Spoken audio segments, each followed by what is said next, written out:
शेतकऱ्यांना अखंडित वीज पुरवठा व्हावा म्हणून सौर कृषी पंप आणि बळीराजा मोफत वीज योजना अशा दोन योजनांची सुरुवात संभाजीनगरच्या लाडक्या बहिणींच्या मेळाव्यात देवाभाऊंच्या उपस्थितीत करण्यात आली आहे।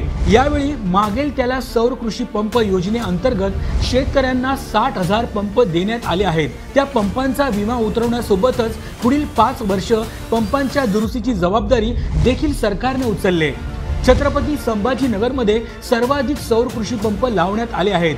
येत्या 18 महिन्यात शेतकऱ्यांची सर्व वीज सौर ऊर्जेच्या माध्यमातून येणार असून शेतकऱ्यांसाठी स्वतःची वीज कंपनी स्थापन करणारे महाराष्ट्र हे देशातील पहिले राज्य ठरले आहे। देवाभाऊंच्या राज्यात वेगवान निर्णय आणि घडतोय समृद्ध महाराष्ट्र।